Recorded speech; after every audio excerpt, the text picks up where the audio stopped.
누가복음 23장 32절부터 43절까지의 말씀을 제가 대신 봉독해 드리겠습니다. 하나님의 말씀을 들으십시오. 또 다른 두 행악자도 사형을 받게 되어 예수와 함께 끌려가니라. 해골이라 하는 곳에 이르러 거기서 예수를 십자가에 못 박고 두 행악자도 그렇게 하니 하나는 우편에 하나는 좌편에 있더라. 이에 예수께서 이르시되 아버지 저들을 사하여 주옵소서. 자기들이 하는 것을 알지 못함이니이다 하시더라. 그들이 그의 옷을 나눠 제비 뽑을새 백성은 서서 구경하는데 관리들은 비웃어 이르되 저가 남을 구원하였으니 만일 하나님이 택하신 자 그리스도이면 자신도 구원할지어다 하고 군인들도 희롱하면서 나와 신포도주를 주며 이르되 내가 만일 유대인의 왕이면 내가 너를 구원하라 하더라. 그의 위에 있는 유대인의 왕이라 쓴 패가 있더라. 달린 행악자 중 하나는 비방하여 이르되 내가 그리스도가 아니냐 너와 우리를 구원하라 하되 하나는 그 사람을 꾸짖어 이르되 내가 동일한 정죄를 받고서도 하나님을 두려워하지 아니하느냐. 우리는 우리가 행한 일에 상당한 보응을 받는 것이니 이에 당연하거니와 이 사람이 행한 것은 옳지 않은 것이 없느니라 하고 이르되 예수여 당신의 나라에 임하실 때에 나를 기억하소서 하니 예수께서 이르시되 내가 진실로 내게 이르노니 오늘 내가 나와 함께 낙원에 있으리라. 아멘.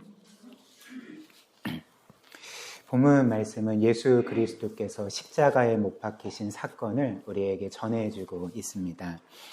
우리가 알다시피 예수님은 빌라도의 법정에서 사형 판결을 받으셨죠. 십자가형을 선고받으신 후에 오늘 말씀처럼 두 행악자와 함께 십자가에 못 박히셨습니다. 당시 이 십자가 형벌은 가장 극형에 해당되는 형벌이었고요. 죽음의 형벌이었습니다. 그리고 일단 이 십자가형을 선고받은 죄인은 곧바로 십자가에 못 박히는 것이 아니라 그 전에 무지막지한 채찍질을 당하게 되었습니다. 그리고 여러분들이 그 영화나 이런 매체를 통해 아마 예수 그리스도의 십자가 사건을 보신 분은 아시겠지만 그 채찍은 일반적인 채찍이 아니라 그 채찍 끝에 날카로운 동물 뼈나 금속이 달려서 그 채찍으로 한번 맞기만 하면 살점이 떨어져 나가는 그런 종류의 무시무시한 채찍이었던 거죠. 그래서 역사의 기록에 따르면 이 십자가형을 선고받은 죄인이 못 박히기 전에 이 채찍질을 당하는 가운데 그 목숨을 잃는 경우가 종종 있다고 합니다. 물론 이제 우리가 이후에 보겠지만 오히려 채찍질을 당하다가 목숨을 잃는 것이 더 행운일 정도로 이 십자가는 굉장히 정말 그 극악의 고통을 주며 사람을 죽이게 하는 그 형벌이었던 것입니다. 그래서 이렇게 채찍질을 당한 후에 그 죄인은 이제 자신이 못 박힐 그 무거운 십자가 나무를 짊어지고 골고다 언덕에 오른 후에 이제 거기서 십자가에 못 박히게 되는 거죠. 그리고 이 십자가형은 그 죄인을 단번에 죽이는 형벌이 아니었습니다. 보통 우리가 이 시대에 우리도 어찌됐든 몇십 년 전까지는 그 사형이 실제로 집행되던 나라이지 않았습니까? 그래서 보통 이제 사형 집행을 할 때 어찌됐든 죄인의 고통을 최대한 경감시켜 주기 위해서 이제 단시간 안에 죄인을 죽게 하는 거죠. 근데 십자가형은 이런 형벌이 아니었고 정말 가장 오랜 시간 동안 가장 극악한 고통을 받게 함으로써 서서히 죽게 만드는 형벌이 이 십자가 형벌이었습니다. 그래서 역사적인 기록에 따르면 심지어는 이 십자가에 못 박힌 채로 그 며칠 동안 그 위에서 고통을 겪다가 결국에는 죽음을 맞이하게 되는 일들이 많이 있었던 거죠. 근데 그래서 이제 이런 이유로 당시 로마 제국의 로마 시민권자들은 그가 어떤 죄를 지었든지 간에 가장 큰 죄인이라 할지라도 이 십자가형을 받지를 않았습니다.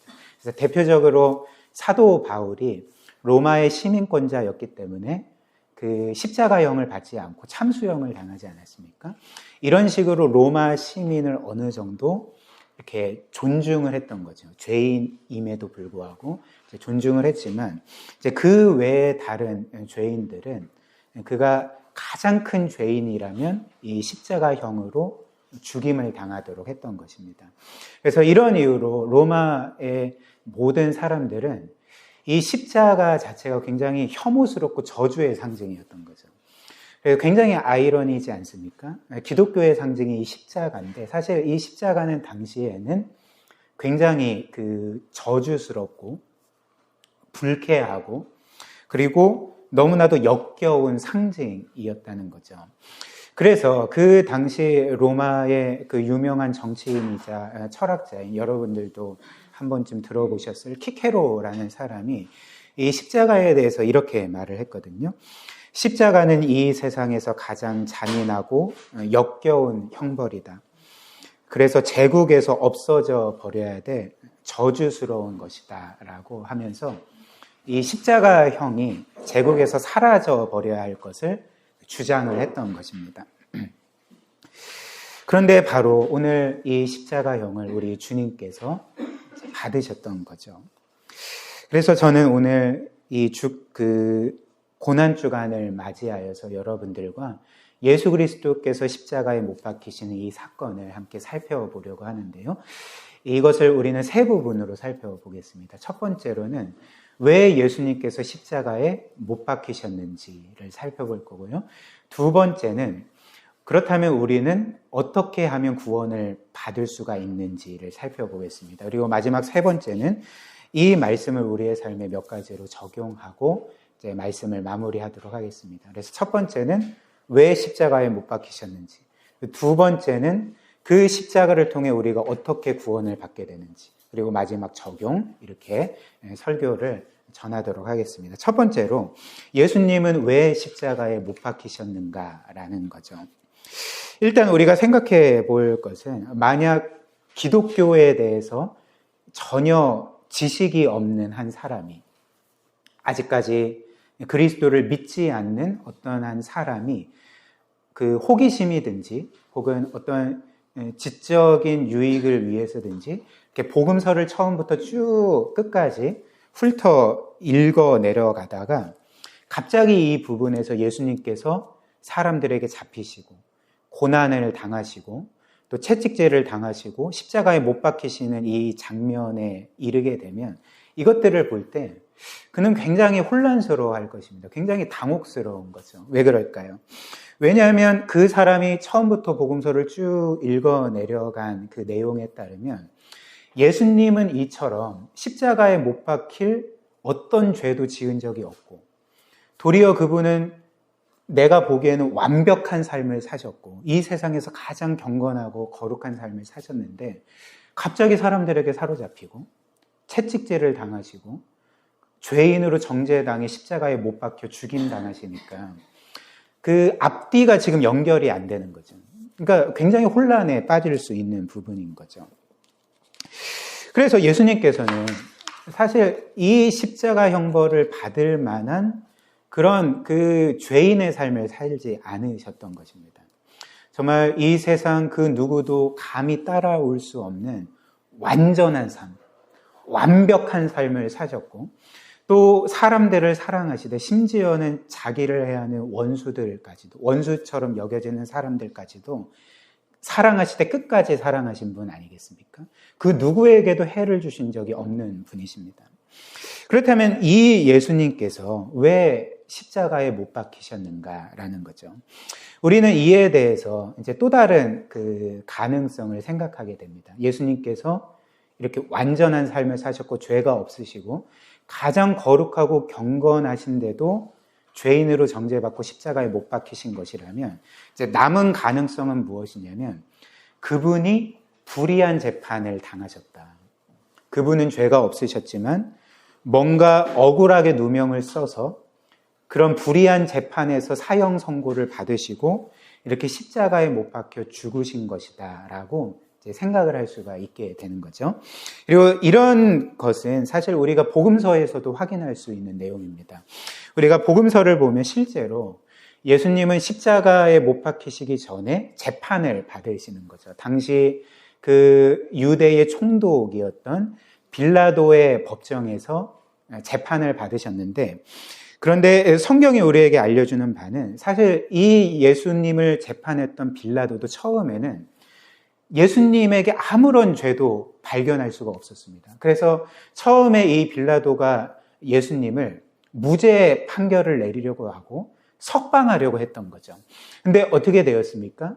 예수님을 반대하고 죽이려고 했던 대제사장들과 그 권력자들이 이제 항의를 하고, 또 이 예수를 풀어주면 당신은 그 로마 황제의 종이 아니다 하면서 이렇게 좀 협박을 하는 가운데 결국 빌라도는 이들의 저항과 협박에 굴복해서 예수님을 그 십자가 죽음에 내어 주었던 거죠. 그런데 이제 이것이 사건의 전부는 아닙니다. 우리가 복음서에서 볼 수 있는 또 다른 사실이 있는데, 만약에 예수님께서 자신이 정말 죄가 없으시고 지금까지 완전한 삶을 사시고 거룩하고 성결한 삶을 사셔서 이 십자가형을 받는 것 자체가 말도 안 되는 일이라면, 이렇게 억울한 누명을 쓰고 또 재판에서 지금 불이한 선고가 자신에게 떨어지면 어떻게 해야 되겠습니까? 그러니까 당연히 저항해야 되는 거죠. 항변해야 되는 거죠. 근데 복음서가 우리에게 알려주는 사실이 뭐냐면, 예수님은 지금 자신이 이런 말도 안 되는 억울하고 불의한 일을 당하고 계심에도 불구하고 아무런 저항도 하지 않으시고 아무런 반항도 하지 않으시고 도리어 그 모든 일들에 그냥 순복하시는 것과 같은 모습을 보여주셨다는 것입니다. 사실 복음서를 보면 예수님은 또 거룩하셨을 뿐만 아니라 그분은 수없이 많은 기적과 놀라운 능력들을 행한 분 아니겠습니까? 그래서 우리가 볼 수 있는 것처럼 심지어 성난 파도와 폭풍까지도 예수님의 말씀에 순종하여서 잠잠케 될 정도로 예수님은 사실 그 누구보다도 강력한 능력을 가지신 분이었습니다. 그렇다면 예수님께서는 사람들이 자신을 사로잡으시고 폭력을 가하시고 십자가에 못 박으려고 할 때 그런 강력한 능력을 발휘하셔서 그들을 다 제압하실 수도 있지 않겠습니까?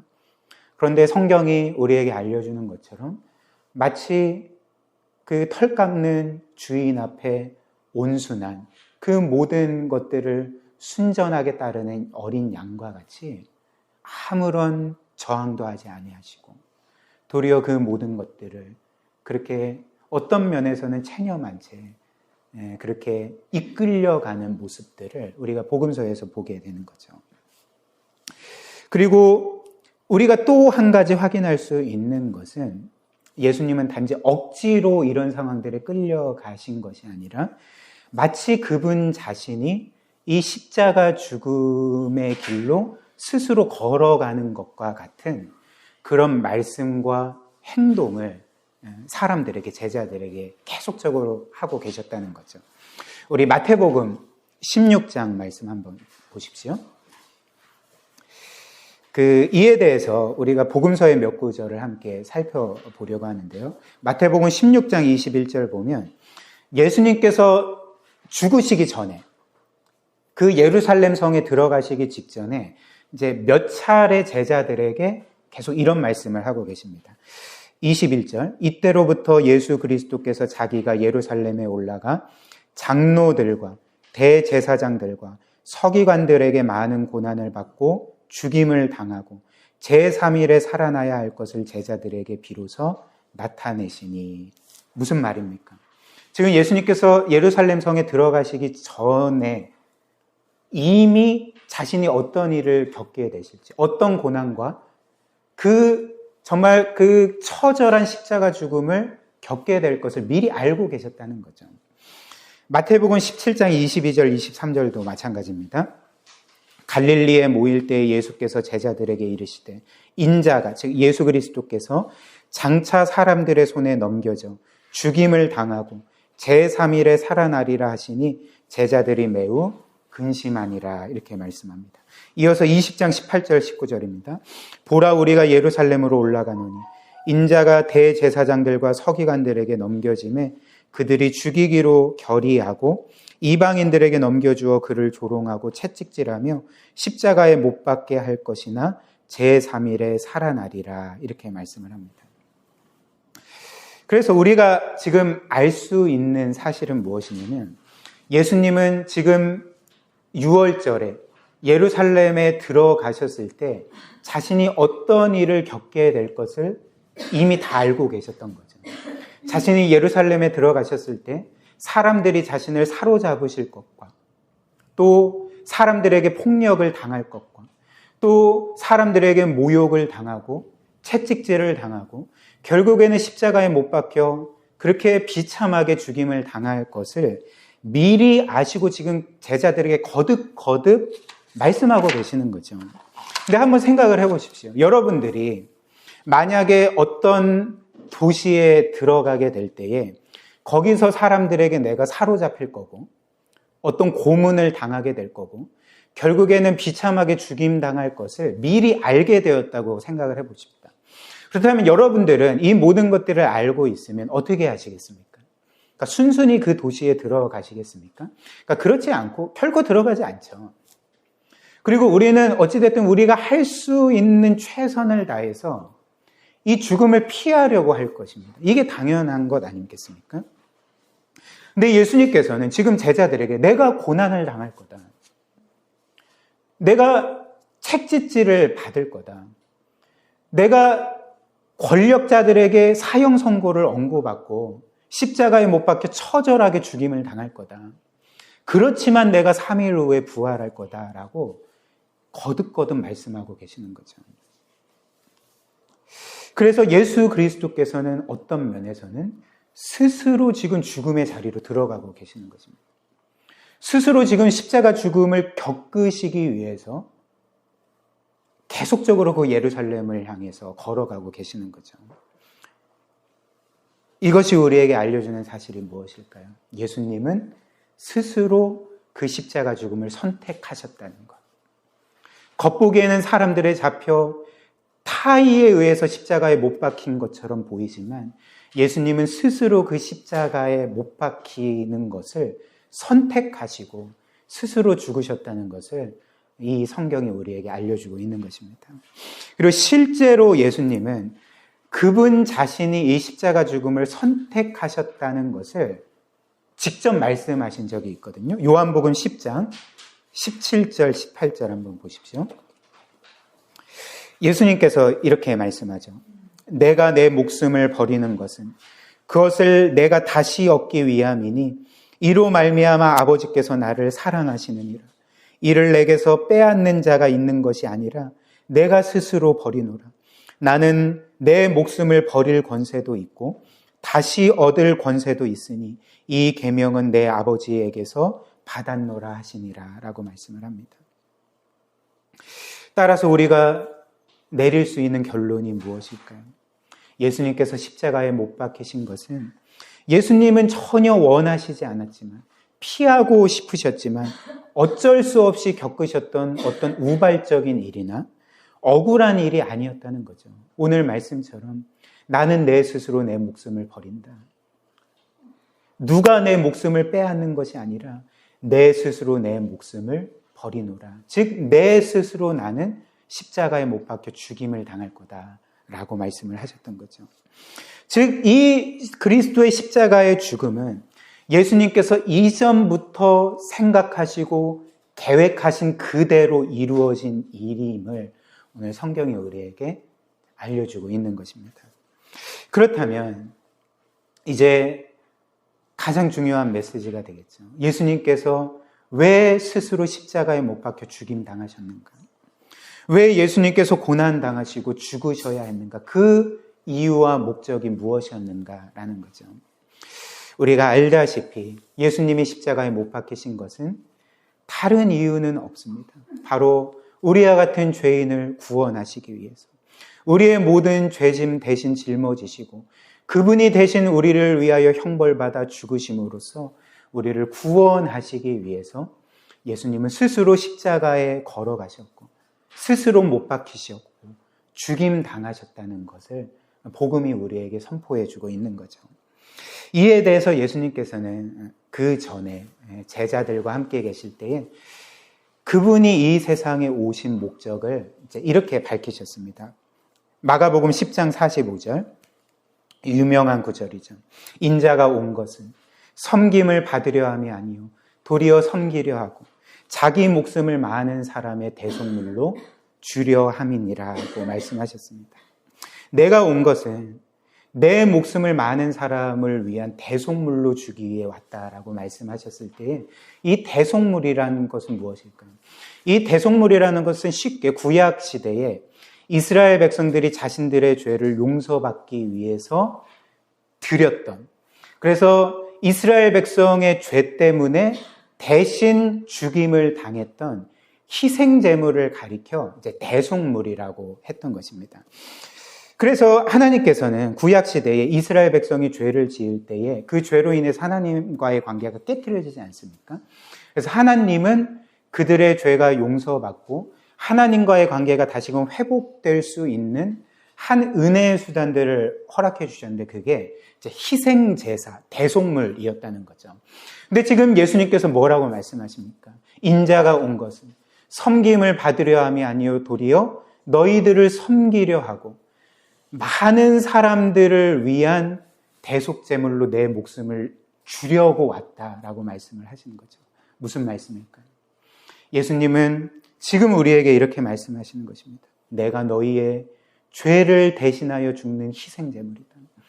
나는 구약의 모든 희생제물이 궁극적으로 가리키는 너희의 모든 죄를 영원히 끝내는 희생제물 대속물로 너희 가운데 왔다라고 말씀하시는 거죠. 이것이 바로 죄 없으신 완전한 삶을 사시고 완벽하게 거룩하고 경건한 삶을 사셨던 주님께서 이 세상의 가장 큰 죄인으로 정죄받고 십자가에 못 박히신 유일한 이유라는 것입니다. 그리고 이것이 바로 하나님께서 독생자 예수 그리스도를 이 세상에 보내신 그 선명한 이유였다는 거죠. 요한일서 4장 9절에 이렇게 말하죠. 하나님의 사랑이 우리에게 이렇게 나타난 바 되었으니 하나님이 자기의 독생자를 세상에 보내심은 그로 말미암아 우리를 살리려 하심이라고 말씀합니다. 물론 이 말씀을 듣는 그 어떤 사람들은 이제 이런 생각을 하고 이렇게 항변할 수도 있을 것입니다. 왜 예수께서 나를 위해 죽으셔야 했는가? 나는 예수께서 나를 위해 죽으실 정도로 그렇게 큰 죄인으로 나 자신을 생각하지 않는다.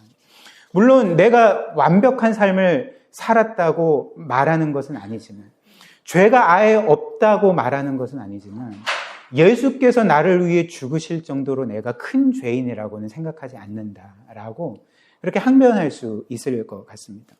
물론 그런 말을 하는 사람이 우리가 생각하는 어떤 심각한 위법 행위를 했거나 범법자는 아닐 수가 있습니다. 충분히. 우리도 다 그렇죠. 우리가 이 세상 기준으로 볼 때 어떤 큰 죄인이거나 감옥에 들어갈 만한 그런 죄인들은 아닐 것이죠.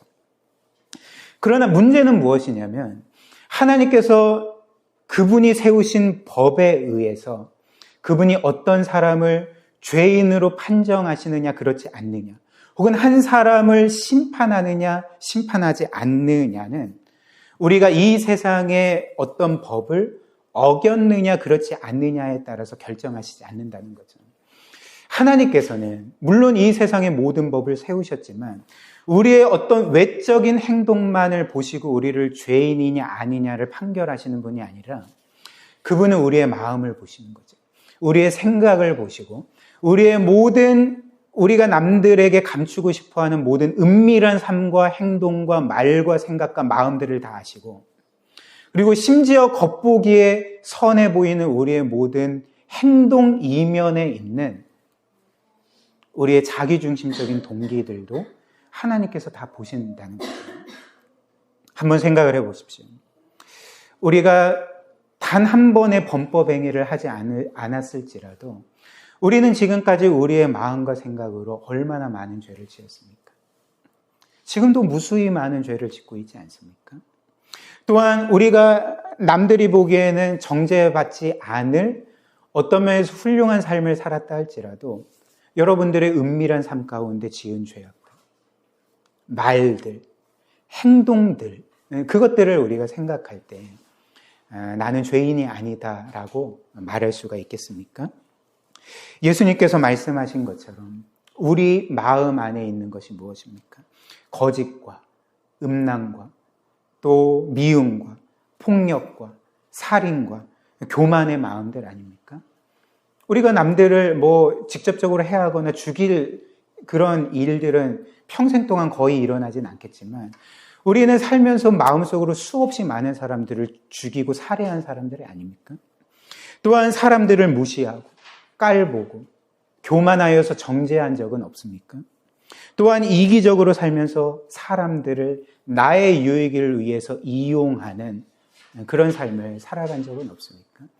그러니까 이런 삶 자체가 사실 어떤 면에서 우리의 삶 가운데 끊임없이 이루어진 일들이고 이런 것들을 볼 때 우리는 우리의 모든 죄가 결코 적다 말할 수가 없고 작다 말할 수가 없고 우리의 죄를 하나하나씩 다 헤아리면 사실 이 모든 죄를 헤아릴 수 없을 정도로 많다는 거죠. 그리고 크다는 거죠. 이 모든 죄의 크기와 개수들을 합치게 되면 사실 우리 모두는 그 누구도 비할 수 없는 정말 큰 죄인임을 우리 스스로가 인정할 수밖에 없게 된다는 거죠. 무엇보다도 우리의 죄의 본질과 핵심은 단지 우리가 뭔가 나쁜 생각, 나쁜 마음을 품고 나쁜 말을 하고 사람들을 함부로 대하고 깔보고 정죄하고 혹은 어떤 은밀하게 지은 어떤 죄악들 이것만이 아니라 성경이 말하는 죄의 본질과 핵심은 우리를 창조하시고 우리가 소유하고 누리는 모든 것들을 값없이 베풀어 주신 그 하나님을 하나님으로 인정하지 않는 것. 그 하나님을 하나님으로 대하지 않는 것. 그래서 마치 나의 삶의 주인이자 왕이 하나님이 아니라 나인 것처럼 살며 그분을 거스르는 삶을 살아가는 것이 성경이 우리에게 알려주는 죄의 본질이자 핵심이라는 거죠. 그래서 이 모든 죄들을 생각할 때 우리는 나는 결코 하나님의 심판을 받은 일은 없을 거야. 나는 결코 하나님 앞에서 죄인이라 할 수가 없어 라고 말할 수가 없습니다. 우리 모두는 심판받아 마땅한 죄인들이고 영원히 멸망받아 마땅한 죄인들임을 이 성경이 우리에게 계속적으로 선포해주고 있는 거죠.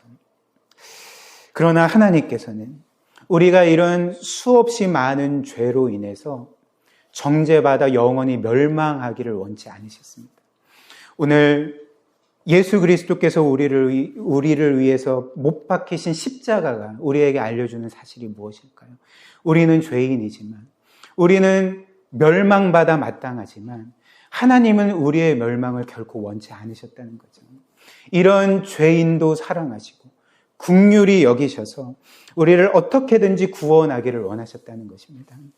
물론 하나님께서는 이렇게 우리를 구원하기를 원하시지만 단지 그래 내가 너를 사랑하니까 내가 너를 긍휼히 여기니까 너가 지금까지 지었던 수없이 많은 죄악들을 그냥 눈 감아줄게. 그냥 없던 일로 해줄게 라고 하면서 우리 모두를 그냥 무죄석방 해주실 수 없는 분입니다. 왜 그럴까요? 만약 하나님께서 그렇게 한 사람 한 사람을 그냥 그 모든 죄들을 눈 감아 주신다면 없던 일로 해주신다면 사실 하나님께서 태초에 이 세상에 직접 세우신 공의의 질서들이 단번에 무너져 버릴 것이기 때문에 그런 거죠. 한번 생각을 해보십시오. 제가 몇 번 예로 든 것이지만 한 나라의 왕이 사랑이 많다는 이유로 그 백성들을 지극히 귀하게 여기고 아끼고 사랑한다는 이유로 그 나라에서 벌어지는 모든 죄악성들과 그 모든 죄인들을 그래 내가 너희를 사랑하니까 너희의 모든 죄를 그냥 눈 감아줄게. 없던 일로 해줄게. 라고 하면서 모든 죄인들을 그냥 무죄 석방해준다면 어떻게 되겠습니까? 물론 죄인들은 신나겠지만 그 나라는 곧바로 무너지게 될 것입니다. 사법체계가 무너지고 공의의 질서들이 무너지면서 그 나라 자체가 무너지게 될 것입니다. 그리고 만약 그런 왕이 있다면 우리는 그 왕을 혐오할 것이고, 그런 왕이 있다면 아마 온 국민이 힘을 다해서 그 왕을 왕자에서 끌어내리지 않겠습니까? 근데 하물며 하나님께서 그러실 수가 없는 거죠. 만약에 하나님이 그런 분이시라면 우리는 하나님을 믿을 수도 없고 신뢰할 수도 없을 것입니다. 그러니까 하나님은 결코 그러실 수가 없는 거죠. 그렇다면 하나님께서는 이 세상에 그분이 세우신 공의의 질서를 확립하시면서 동시에 죄인들인 우리를 어떻게 구원하실 수가 있는가? 바로 이 일을 하나님께서 예수 그리스도의 십자가를 통해서 이루신 것이죠. 즉 하나님은 그분의 독생자 예수 그리스도를 죄인들인 우리로 하여금 그 모든 죄짐 짊어지게 하시고 우리가 받을 형벌을 그분이 십자가 위에서 받아 죽게 하심으로써 이 세상에 우리의 죄로 인해서 무너진 공의의 질서를 확립하시고 동시에 그 외아들을 우리를 위해 아낌없이 내어주시고 죽이심으로써 그래서 우리를 구원하심으로써 정말 이 세상 어떤 곳에서도 우리가 볼 수 없는 그분의 그 영광스러운 사랑을 찬란하게 드러내신 사건이 바로 오늘 우리가 보고 있는 예수 그리스도께서 십자가에 못 박히신 죽임당하신 사건이라는 것입니다. 이런 이유로 오늘 우리가 본문 말씀을 보면 십자가에 못 박히신 예수님께서 그렇게 극악의 고통을 당하시고 죽어가시면서 사람들을 향해 어떤 일들을 행하셨는지를 아십니까? 예수님이 하신 그 일은 자신을 십자가에 못 박은 어떤 면에서는 그 원수 같은 사람들을 향해서 기도하셨다는 것입니다. 그들이 용서받고 구원받기를 간절하게 기도하셨던 거죠. 34절 보십시오. 주께서 이렇게 말씀하죠. 예수께서 이르시되 아버지 저들을 사하여 주옵소서. 자기들이 하는 것을 알지 못함이니이다 하시더라. 이렇게 말씀합니다. 또한 사람들은 십자가에 못 박히신 예수 그리스도를 향해서 온갖 조롱을 쏟아 부으면서 이렇게 말하지 않았습니까? 너가 그리스도라면 십자가에서 내려와라. 너가 하나님의 그리스도라면 너 자신을 구원해봐라 라고 예수님을 조롱했지만 예수님은 끝까지 그 십자가 위에서 견디시면서 그들의 죄 용서와 구원을 위해서 계속 기도하셨던 거죠. 예수님이 끝까지 버티셨던 이유가 무엇이겠습니까? 그분이 죽으셔야지만 우리가 살아나실 수 있기 때문에 그분이 그 모든 형벌을 끝까지 감당하셔야지만 우리가 구원받고 영원한 생명을 얻을 수가 있기 때문에 예수님은 너가 십자가에서 내려와 봐라. 그러면 너를 믿겠다라고 조롱하던 그 사람들의 조롱에도 불구하고 그 자리를 지키며 결국에는 죽음을 맞이하셨던 것입니다. 이것이 바로 그리스도께서 십자가에서 우리를 위해 죽으신 이유였던 거죠. 그 다음 두 번째로 그렇다면 그리스도께서 십자가 위에서 우리를 위해 구원을 이루셨다면 우리는 어떻게 하면 구원을 받을 수가 있는가라는 거죠. 우리가 알다시피 이에 대해서 예수 그리스도께서는 그 전부터 끊임없이 사람이 어떻게 하면 구원받을 수 있는지를 말씀하셨습니다. 대표적으로 어떤 말씀이 있을까요? 그러니까 요한복음 3장 16절 말씀이 있는 거죠.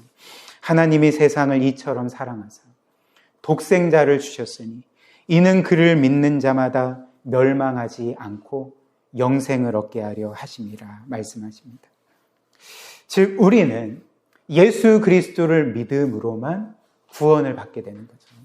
예수님은 우리의 구원에 있어서 그 어떤 다른 조건이나 또한 우리에게 너희가 이런저런 일들을 하면 구원을 받게 된다라는 것들을 말씀하신 적이 없습니다. 오직 그분을 믿는 것, 즉 예수 그리스도께서 우리를 위해 행하신 모든 일들을 우리의 것으로 받아들이고 그분을 우리의 구세주로 영접하는 것, 이것만을 예수님은 죄인이 구원받을 수 있는 유일한 조건으로 말씀을 하셨던 거죠. 그리고 이렇게 믿음만으로 구원을 받는다는 것을 성경에서 가장 분명하게 보여주는 예가 오늘 이 십자가 사건에 기록되어 있습니다. 즉 예수님과 함께 십자가에 못 박혔지만 마지막에 하나님의 전적인 은혜로 구원받은 그 행악자가 한 죄인이 믿음으로만 구원받는 것을 가장 잘 보여주는 예가 되는 거죠. 사실 오늘 이 본문 말씀의 마지막에 구원받은 이 죄인은 사실 처음부터 예수님을 믿었던 것이 아니었습니다. 그리고 사실 이 죄인은 다른 편에 십자가에 못 박힌 죄인과 함께 그리고 모든 사람들과 함께 예수님을 조롱하고 그리고 저주했던 거죠. 그래서 우리가 보는 이 누가복음에 기록되어 있지는 않지만 똑같은 십자가 사건을 기록한 마태복음 27장 보면 이 죄인도 다른 죄인과 함께 예수님을 비방했다 말하고 있습니다. 그래서 27절, 마태복음 27절 44장, 27장 44절 보면 함께 십자가에 못 박힌 강도들도 이와 같이 욕하더다라고 말하고 있지 않습니까? 그래서 어찌됐든 십자가에 못 박히신 예수님을 향해서 그 자리에 있던 군인들과 그리고 그것을 구경하러 모인 모든 유대인들 뿐만 아니라 예수님 양편에 십자가에 못 박힌 죄인들조차도 계속적으로 예수님을 향해서 저주를 쏟아붓고 비방을 했던 거죠. 그런데 놀라운 일들이 벌어졌습니다. 우리가 구체적으로 어떤 일들이 일어났는지는 모르겠지만 그렇게 예수님을 향해 욕을 퍼붓고 비방하던 한 죄인에게 놀라운 심령의 변화가 일어나게 되었던 거죠. 그래서 어느 순간 이 예수 그리스도께서 정말 구세주임을 믿게 되었고 하나님임을 믿게 되었고 그래서 자신의 죄를 깨닫게 되었고 그래서 이 예수 그리스도께서 자신을 구원할 유일한 구세자임을 깨닫게 되었고 믿게 되었던 것입니다. 그래서 이 죄인이 어떻게 했을까요? 다른 편의 죄인이 이 예수 그리스도를 비방할 때 그를 꾸짖었던 거죠. 39절부터 41절 한번 보십시오. 우리에게 이렇게 전해줍니다. 달린 행악자 중 하나는 비방하여 이르되 너가 그리스도가 아니냐 너와 우리를 구원하라 하되 하나는 즉 구원받은 죄인입니다. 하나는 그 사람을 꾸짖어 이르되 너가 동일한 정죄를 받고서도 하나님을 두려워하지 아니하느냐 우리는 우리가 행한 일에 상당한 보응을 받는 것이니 이에 당연하거니와 이 사람이 행한 것은 옳지 않은 것이 없느니라 하고 이렇게 말합니다. 그리고 이 죄인이 마지막으로 했던 일이 무엇일까요? 자신이 믿게 된 그 예수 그리스도께 구원을 요청하게 되는 거죠. 그리고 어떤 면에서는 죄송스러운 마음이 들었는지 나를 구원하소서라고 말하지 않고 이렇게 말합니다. 42절 이르되 예수여 당신의 나라에 임하실 때에 나를 기억해 주십시오라고 말씀하는 거죠. 그렇게 죽어가는 가운데 나는 죄를 지어서 정죄받고 십자가에 못 박혀 죽임당하고 있지만 당신이 십자가에 못 박힌 것은 당신이 어떤 큰 죄를 지었기 때문이 아니라 나는 구체적으로는 알 수는 없지만 당신은 죄가 없으시고 완전하시고 당신은 나의 구세주이시며 하나님이십니다. 그렇기 때문에 주여 당신의 나라에 들어가실 때에 그 하나님 나라에 들어가실 때에 나를 기억해 주십시오라고 간구를 했던 것입니다. 그때 마지막으로 예수께서 이 죄인에게 어떤 약속을 주셨을까요? 43절 보십시오. 예수께서 이르시되 내가 진실로 내게 이르노니 오늘 내가 나와 함께 낙원에 있으리라 하시니라 이렇게 말씀을 합니다. 이렇게 이 죄인은 제가 말씀드린 것처럼 이 십자가 형벌은 당시 그냥 어떤 죄인이든지 보편적으로 받는 형벌이 아니었고 그 당시 가장 큰 죄인으로 취급받던 가장 악랄한 죄인으로 취급받던 사람만이 받던 형벌이었습니다.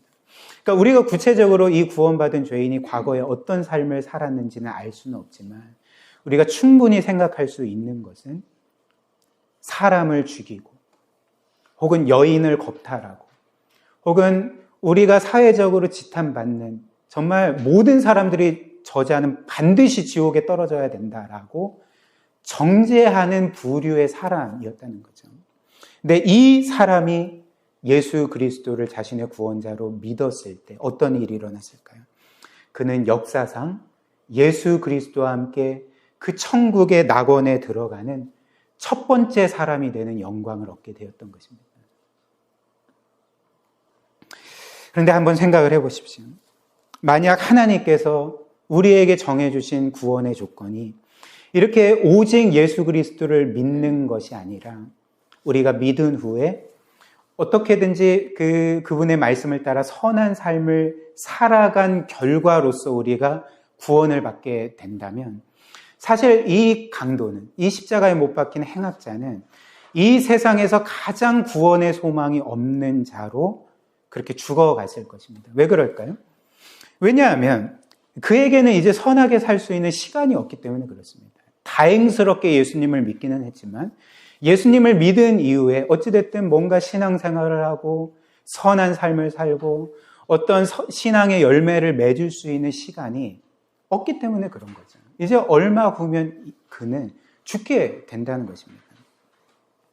그리고 이렇게 구원이 예수님을 믿는 것이 아니라 우리의 어떤 선한 삶의 결과로 얻는 것이라면 예수님도 이 죄인을 향해 이렇게 말씀하셔야 됐을 것입니다. 죄인이 주여 주님께서 주님의 나라에 들어가실 때 저를 기억하소서라고 요청했을 때 주님은 그래 다행히 지금이라도 너가 나를 믿는 것은 너무나도 좋은 일이고 다행스러운 일이지만 그러나 때가 늦었다. 지금 이제 기차가 이미 출발했고 이제 때가 늦었기 때문에 너에게 나는 은혜를 줄 수 없고 너를 구원해 줄 수 없다라고 말씀하셔야 됐을 것입니다. 그러나 예수님께서는 이 죄인이 그분을 전적으로 믿었을 때, 의지했을 때, 그 예수 그리스도께서 행하시고 이루신 모든 일들을 온전히 믿고 받아들였을 때에 이 죄인은 자신이 행한 일의 결과로 구원받은 것이 아니라 사실 그가 행한 일이 뭐가 있겠습니까? 그의 삶에 내세울 만한 결과가 무엇이 있겠습니까? 그러니까 그의 삶의 결과로 구원받은 것이 아니라 예수님의 삶의 결과로서 예수님이 행하시고 이루신 것의 결과로서 그것을 믿음으로써 이 행악자는 구원받고 그 영광스러운 나라에 주님과 함께 들어가게 되었던 거죠. 사랑하는 여러분, 만약 이런 죄인조차도 이렇게 이 세상에서 가장 큰 죄인으로 정죄받고 손가락질 받던 죄인도 예수 그리스도를 믿어서 예수 그리스도께서 행하신 일의 결과 때문에 그분이 우리를 위한 완전한 구세주이시기 때문에 구원을 받는다면 이 세상에 구원의 희망이 없다고 여겨지는 사람이 과연 있을 수가 있겠습니까? 그렇지 않습니다.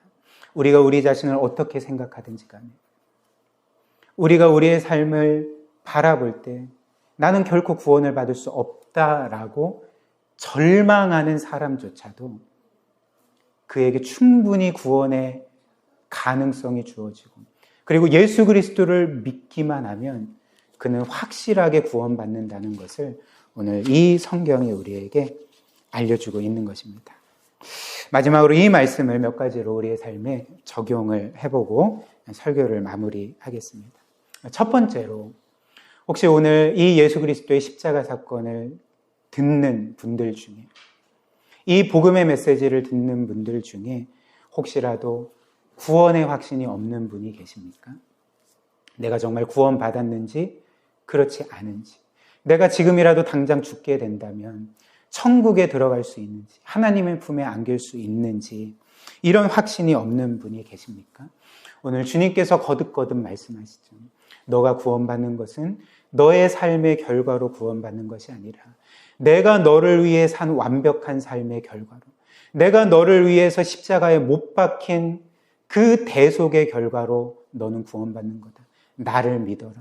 나를 영접하라 라고 말씀을 하십니다. 이 말씀대로 예수 그리스도를 믿는다면, 그분을 우리의 구세주로 영접한다면, 그분의 행하신 모든 일들을 온전히 받아들이면 하나님께서는 구원의 확신이 없는 자에게 구원의 은혜를 베풀어 주실 것입니다. 이것을 우리가 믿어야 되고요. 그 다음 두 번째로, 이 그리스도의 십자가는 우리에게 구원을 선물로 안겨줄 뿐만 아니라 우리가 이 세상에서 얼마나 존귀하고 영광스러운 존재인지를 우리에게 보여주는 거죠. 우리는 이 세상을 살면서 끊임없이, 우리뿐만 아니라 이 세상의 모든 사람들은 끊임없이 나의 삶의 의미와 가치를 우리가 소유한 어떤 것, 또 우리가 이루고 성취한 어떤 것에서 확인하려고 합니다. 즉, 우리는 끊임없이 내가 얼마나 많은 재산을 소유했는지, 얻었는지, 혹은 내가 얼마나 이 세상에서 뭔가 훌륭한 삶을 살았는지, 나에게 얼마나 큰 능력이 있고 스펙이 있고, 혹은 내가 얼마나 아름답고 멋진 외모를 가지고 있고, 혹은 내가 이 세상에서 얼마나 높이 올라갔는지, 내가 사람들에게 얼마나 큰 많은 인정과 칭찬을 받는지에 따라서 그것들을 보며 사람들은 그래, 내 인생은 가치 있고 의미 있어 라고 말하기도 하고, 또 한편 어떤 사람들은 내 인생은 실패했어, 내 인생은 의미도 없고 가치도 없어 라고 이렇게 절망하지 않겠습니까? 최근에 제가 어떤 뉴스를 보면서 이제 보았던 내용인데요. 최근에 코로나 기간 동안 우리나라가 명품 소비량으로서 전 세계 1위에 등극했다는 그런 뉴스, 여러분들도 아마 보신 적이 있으실 것 같은데, 그런 뉴스를 보았습니다. 그래서 제가 생각할 때는 물론 우리나라가 이제 어느 정도 선진국이 되었고 부유한 나라이고 과거보다는 잘 사는 사람들이 많아진 것은 사실이기는 하지만, 세계 1위를 할 정도로 그렇게 부유한 나라일까라는 그 생각은 아마 누구라도 할 것입니다. 물론 제가 이런 말씀을 드리는 것은 명품을 사는 것은 뭐 죄다, 잘못된 거다, 이런 말씀을 드리는 건 아니죠. 그러니까 어느 정도 재력이 있고 여유가 있고 과거부터 어찌됐든 내가 이것만은 꼭 갖고 싶다라고 뭔가 바람이 있었다면 저는 뭐 충분히 살 수 있다라고 생각을 합니다. 물론 뭐 저는 그렇지는 못하겠지만, 아무튼 뭐 여러분들이 그렇게 원하면 뭐 충분히 살 수 있을 거다, 저는 이렇게 생각을 합니다. 근데 이제 제가 생각하고 싶은 것은 무엇이냐면, 그러니까 여러분들도 알다시피 명품 소비량 세계 1위에 등극할 정도로 많은 사람들이 이 명품을 구입했을 때에 저는 그 모든 사람들이 그만큼의 재력이 있기 때문에 명품을 구입했다고는 생각하지 않거든요. 아마 그 중에 상당수는 그 정도의 형편은 안 되지만 뭔가 어떤 이유와 목적 때문에 무리해서 그 명품을 구입했을 거라 생각을 합니다. 그렇다면 이제 우리가 좀 생각해 보고자 하는 것은, 사람들은 왜 형편도 되지 않는 가운데 명품을 구입할까라는 거죠. 왜 그럴까요?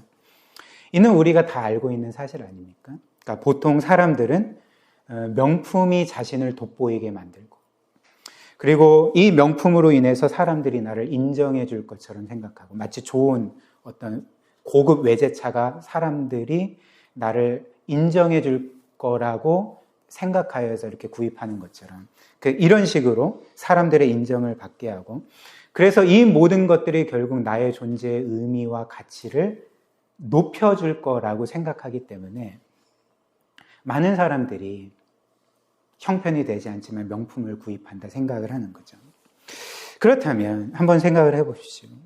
사람들은 정말 명품을 구입하며, 그리고 명품으로 대변되는 정말 사람들이 자신이 원하는 것을 얻고 이루면, 나는 드디어 내 존재의 의미와 가치를 확인했어. 내 존재의 의미와 가치는 이제 완성됐어 라는 것들을 경험하게 됩니까? 그렇지 않습니다. 오히려 사람들은 명품을 소유해도 여전히 끝없이 나와 사람들을 비교하게 되고, 소위 그 핵인싸라고 하죠. 나보다 훨씬 더 좀 뛰어나 보이는 사람들을 보면서 우리는 계속적으로 열등감에 빠지게 되고, 그로 인해서 우울하고 또 절망감 가운데 살아가지 않습니까? 그러나 오늘 이 십자가가 우리에게 보여주는 것이 무엇일까요? 우리가 예수 그리스도를 믿게 될 때 우리에게 주어지는 놀라운 변화와 복이 무엇이라고 말씀합니까? 그러니까 우리가 예수 그리스도의 십자가를 볼 때에 우리는 더 이상 우리의 존재의 의미와 가치를 우리의 어떤 소유한 재물과 혹은 명예와 혹은 성공과 혹은 나의 외모와 혹은 내가 가진 어떤 고급스러운 그 소유물이나 혹은 사람들의 인정과 칭찬에서 확인하려고 하지 아니하고, 도리어 그 십자가가 우리에게 보여주는 사실에서 우리는 우리의 존재의 의미와 가치를 보게 되고 그 가운데 우리는 기뻐하게 되는 거죠. 그 예수 그리스도의 십자가가 우리를 어떤 존재로 그렇게 말해줍니까? 선언해줍니까?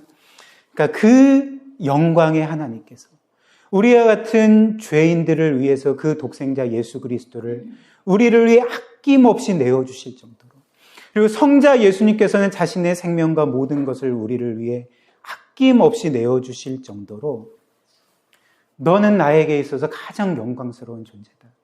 너는 나에게 있어서 가장 가치 있고 존귀한 존재다. 그리고 너는 이 세상 그 어떤 것보다도 영광스러운 나의 영원한 자녀다라고 이 십자가가 우리에게 선언해 주기 때문에 우리는 이 그리스도의 십자가를 기억한다면 이 세상에서 우리가 원하는 것을 얻거나 이루지 못하더라도 그로 인해서 우리의 존재와 의미의 그 정체성들이 그렇게 흔들리고 주저앉는 것들을 경험하는 것이 아니라 정말 없는 중에서도 모든 것을 소유한 사람처럼 가장 낮은 자리에 있어서 또 이 세상에서 가장 높고 영광스러운 자인 것처럼 그렇게 하나님의 은혜를 기뻐하며 살아갈 수 있게 되는 것이 이 그리스도의 십자가를 아는 사람들의 복된 삶이라는 것을 오늘 이 성경이 우리에게 알려주는 거죠. 마지막 세 번째로 이 그리스도의 십자가는 이제 우리는 우리의 것이 아니라 하나님의 것임을 보여줍니다. 사실 구원받기 전에도 원래 우리는 우리의 소유가 아니었죠. 왜냐하면 우리의 창조주가 우리가 아닌 바로 하나님이 우리를 창조하신 분이고 하나님이 우리의 진정한 주인이시기 때문에 사실 구원받기 전에도 우리는 우리의 소유가 아니라 하나님의 소유된 자였습니다. 그런데 구원받은 이후에 우리는 더더욱 우리 자신의 것이 아니라는 거죠. 왜 그럴까요? 하나님이 우리를 창조하셨을 뿐만 아니라 이제는 그 아들의 핏값으로 우리를 다시금 사셨기 때문에 우리를 그분의 소유로 삼으시고 우리의 자녀로 삼으셨기 때문에 우리는 더 이상 우리의 것이 아니라 하나님의 것이라는 거죠. 특별히 우리가 이 그리스도의 십자가를 바라볼 때 하나님이 우리를 지극히 사랑하셔서 우리를 구원하시고 그분의 자녀로 삼아주신 것을 우리가 기억할 때에 우리는 내가 하나님의 것입니다라는 고백을 단지 억지로 마지못해 하는 것이 아니라 하나님이 당신의 모든 것을 나에게 주셨으니 그 독생자 예수 그리스도께서 그분의 생명과 모든 것을 나에게 주셨으니 나도 나의 모든 것을 주님께 드립니다 라는 그 기쁨으로 우리 자신을 하나님께 드리는 고백을 하게 되고 실제로 우리의 모든 것들을 하나님께 드리는 그런 복된 삶을 살아가게 될 수 있습니다. 그리고 우리가 이렇게 구원받은 이후에 우리의 삶을 하나님께 드리고 하나님의 뜻대로 살아가는 이 모든 삶은 영원한 나라에서 영원토록 영광스럽게 빛날 것입니다. 이것을 기억하며 끊임없이 그 복음을 기억하며 우리 자신을 하나님께 드리고 또 하나님의 모든 것들을 누리는 복된 삶 살아가시기를 주님의 이름으로 축복합니다.